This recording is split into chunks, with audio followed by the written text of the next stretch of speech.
We can start with Jordan Love because I expect him to get the deal before either of the other two guys. Dak, at this point, we don't even know if it's going to happen. But I'm actually seeing a lot of people come out now. They're like, all right, so Lawrence just signed, Goff signed earlier. Like the price tag keeps going up and up and up. We got let's get this done. I would say to all Packers fans, any of them who are panicking, just relax a little bit. Have some patience here. From now until training camp is when it seems that Gutekunst and Love want to get this deal done. And there's no indication to believe that there's anything other than a great relationship going on right now. I don't see Tua getting $55 million. I just don't. Maybe the Dolphins wind up giving him everything, but I don't see Tua resetting the market. So if that deal does come, I don't think it's going to impact the Love number as much as people may think.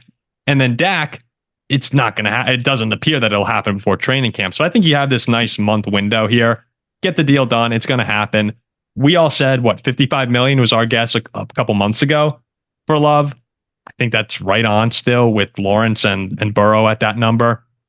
Could he get 60? I mean, there's a chance, but I think 55 still. If you were going to beat anyone, you wanted to beat Goff because he was the one who really pushed it to over 53 million. But I think you're fine if you're Green Bay. That 55 number is still what it's going to be. Jeez, I would kill for some money like that. Isn't that crazy? I mean, I'm making like $23 an hour, and we're talking about these guys who are about to make 50 something million.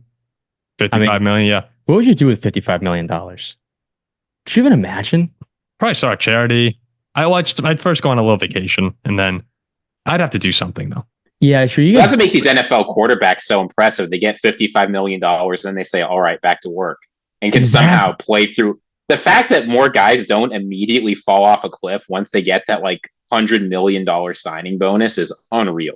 I know.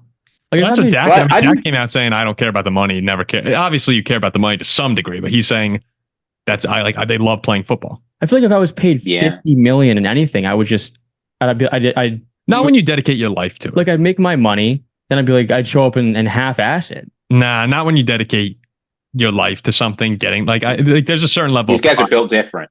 There's pride in everyone. They are. Yeah, so that's why NFL play. But it's the Jordan Love deal is interesting because with Trevor Lawrence, you've got a couple seasons now where he's looked pretty good. And maybe the highs weren't quite as high as Jordan Love's highs in the second half of last season. That might be true. But when you've got that much track record of good performance, it's unlikely it's an aberration. As you said, you can put together a good full season of consecutive solid Trevor Lawrence games. Jordan Love, it's more difficult. And what the Packers, I think, are probably telling him right now is, look, we're not happy fully guaranteeing $145, $150 million to somebody who's only played 10 really good games. But on the other hand, if you keep waiting and Jordan Love puts together another excellent season next year, suddenly it's going to be $60 million a year, maybe even more than $60 million a year. Probably more.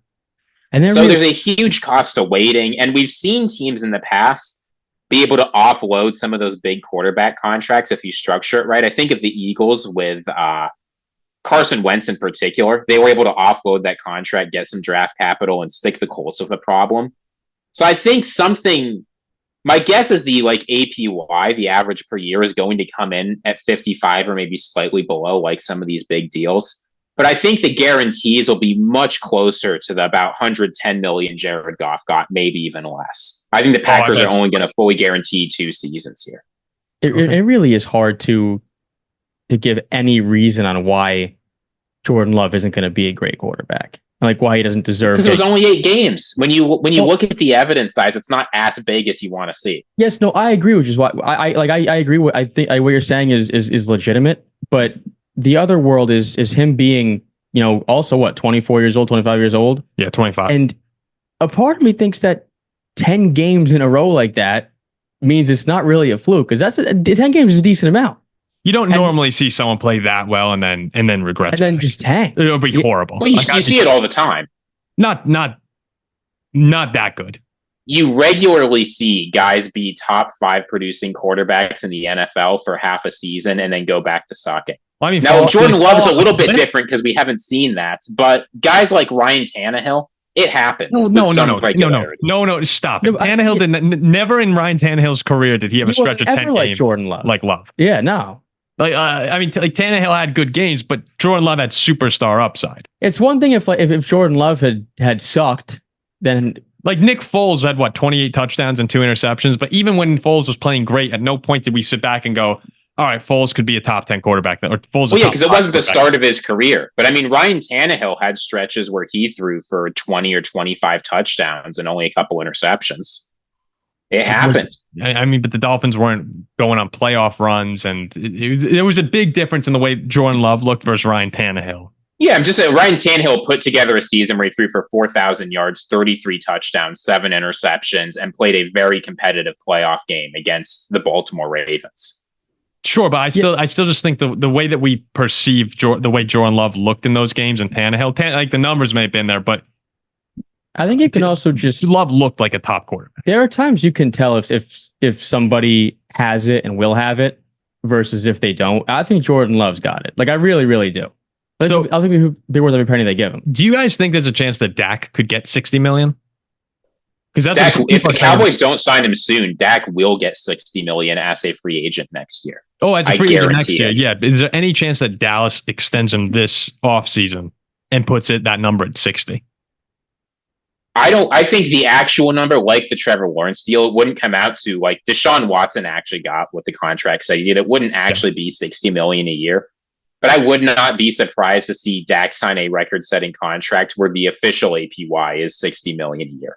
Okay. I think that is within play. Well, that's what I'm wondering for the Love side of things. If Dak winds up signing, a 60 APY contract, then could Love, like that might push Love up a little bit more again. I still think you're going to see 55, but as long as you get it in before Dak, I don't think you're going to see Jordan Love's market really move much. Especially if Tua, I mean, we know Zach doesn't even want to give Tua a contract.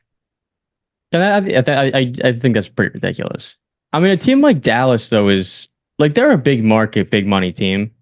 And Dak Prescott has shown his whole career that he will guarantee you're going to finish as one of the top teams in the NFC every single year. Like, where would you go from here if you let go of Dak Prescott? Oh no, you go to the bottom. Like that's again. We talked about this with you being a Steelers fan. It seems that a lot of fan bases who have quarterbacks, kind of like us when we had Kirk.